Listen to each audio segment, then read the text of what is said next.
Hello, Angel. How are you? Good. How hmm I'm excited about today's conversation. What are we talking about? We're going to continue our series on plants and trees wisdom, and today we are going to talk about sage.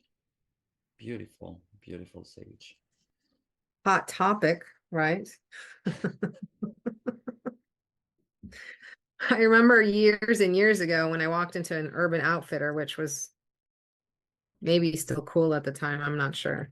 And there was sage and crystal. I was like, what is happening? What is happening to the world? So, as we talk about sage today, I want to also bring in the lessons of of seasonality to it. And the traditions I come from, it's not just the plant, but it's the life cycle of the plant. And that is what the wisdom of the plant has. So it's not just used to make something, a tincture, or to smudge, or as medicine, as something, that works for you, right? You don't go to out to the forest and you look at everyone's CV to see what they can do, and you hire them to do the job. What it is understanding that to sit with sage, to grow sage, to harvest wild sage with permission, right? There are practices and protocols, right? Asking is a huge part of that. And part of the process of being one who tends to medicine, keeps medicine, and makes medicine is to knowing that permission, knowing that ask, and knowing that the wisdom or that medicine, what heals us is the process that that plant and the wisdom that it has as one who has a life cycle, right?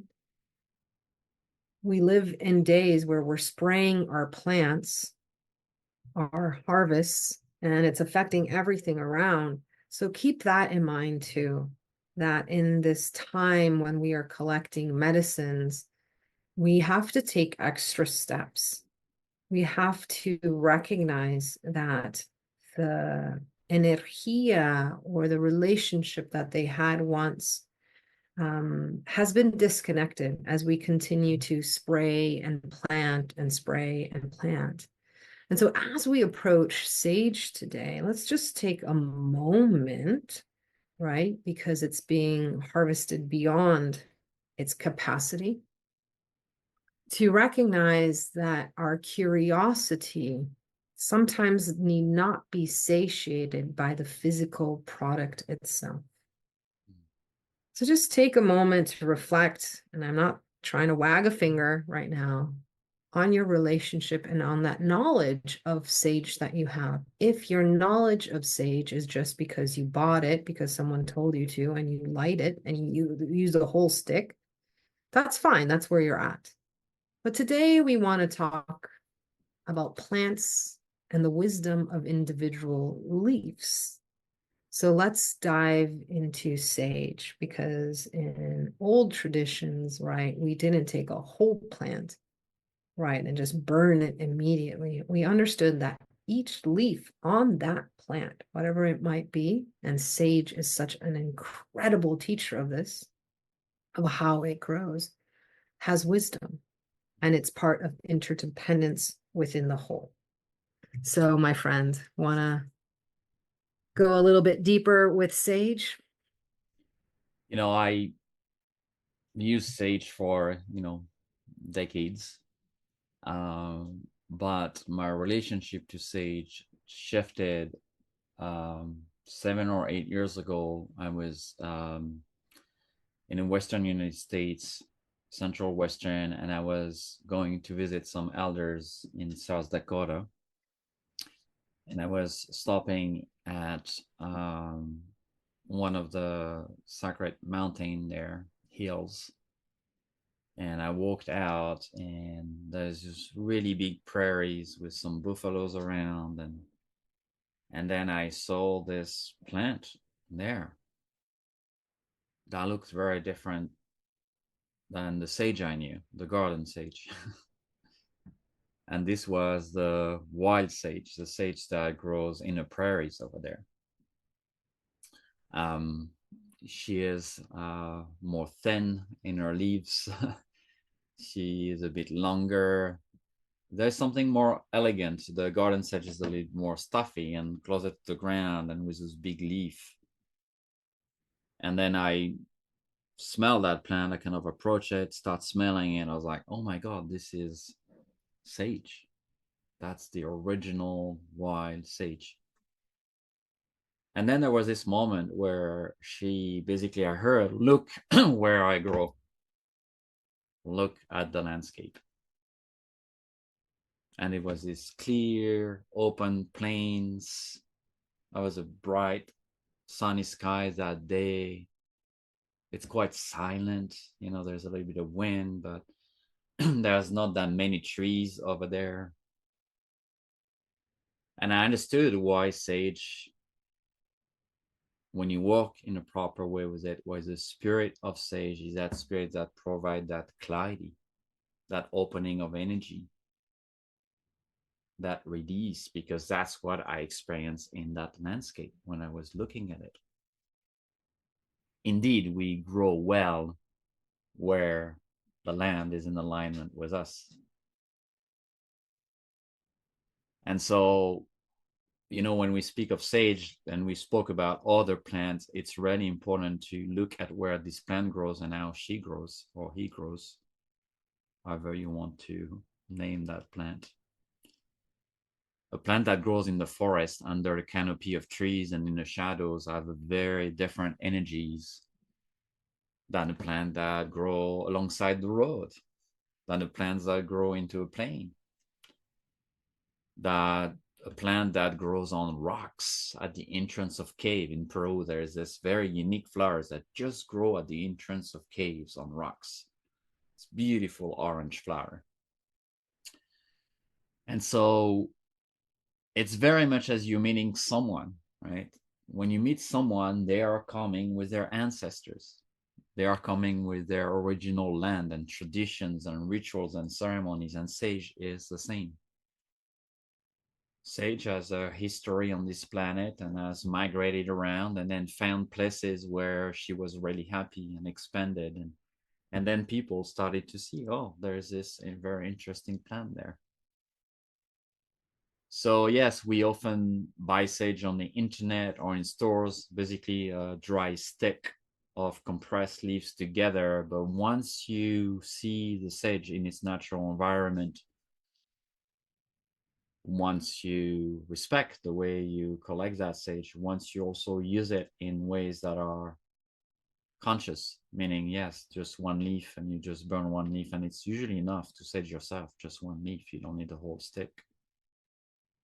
The spirit of that plant is with you, is happy, is seen. You are in a relationship with sage. And so instead of becoming, like you said, I love the image going to a plant and reading its resume or its CV for what you want to do about it. No, let the plant teach you, open to you with those wonderful teachings. And, that brought me to, I was gifted some seeds there and brought them back on my land and growing her here. And that's the sage I've been using now for so many years because she grows really well here too. The smell, the way it looks is so different than the sage you might buy or have smelled before.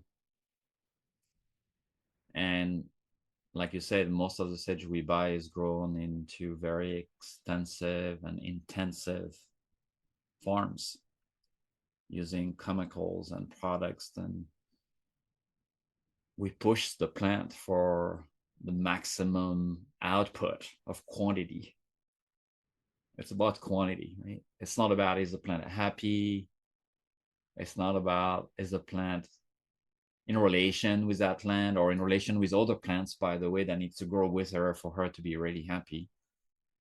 It's very much like a cage chicken that is, not very happy and stressed and losing its feather. And so the quality of the relationship with any beings is how this relationship is happy to be in a relationship with you, is connected to you, is joyful. And the spirits that is not very happy, usually you don't really want to work with that spirit or with that plant. That's still to this day, I remember that first sage that I saw. You know, it's funny remembering that moment. I think it's 7 or 8 years ago. And now when I see the little sage stick, and sometimes that's all we have and that's all what's available, but it's a complete different being. It's a complete different being. I love that imagery. Right? We went from Urban Outfitters to a field. But, I think it's also, as we talk about this, right? Because we're talking about relation, is that the plants that exist out there are not just for humans, right? Other beings, including grass beings, depend on sage, right? It creates part of an ecosystem. And that ecosystem is about relationship, whether it's bison grazing, whether it's, small birds, the way that it grows, the way that it propagates, the way that it's early, teaches us about how sage is really about community. And what it does, it clears away the misconception that we are separate. And so I know a lot of people use it to clear medicinally spirits and things like that. There's a lot of things roaming around in the world. And what it presents to us is that blueprint of connection, that blueprint of being in vastness, right? Vastness. And a lot of people get lost in vastness. A lot of things inhabit vastness. And so sage in its relationship to the ecosystem that it creates allows us to be with our insecurities, our fear of something greater. It clears the way to be in community with the unknown. It clears on a micro status. It clears away things that are going to take us out of balance, right? And out of balance means out of community. So as we allow ourselves to consider this and not just have a video about this is how you burn sage, this is the correct way, or this is what sage does medicinally, right? There's a lot of those, right? Angel and I are video here about that. Yeah, that's not the video. Sorry, guys. They're like, off. No. One thing to consider is, what is your relationship with vastness? What is your relationship with using and consuming? Next time when you sit with sage, when you ask to work with sage, are you taking the time to just really have small prayers, knowing that small prayers or big prayers can be held in just one leaf, right? Last image that I'll share, it keeps coming to me, right? Is this idea of the bison and the relationship, right? Of how bison created the soil that we have and in the United States. And here is this being, right? Very sacred being who represents for us a wisdom of knowledge of ancestors, because they walk with their weight. Every part of it is part of a whole, of a cosmology itself, right? And the bison have close relationship to those fields, have close relationship to vastness, have close relationship of being one part of the cycle. I think Sage today is here to teach us to become and return back to being one part of that cycle, one leaf on that sage. And let that be enough. Let that be enough, because that means you get to interact with the vastness of what you do not know, which is the potential of clarity.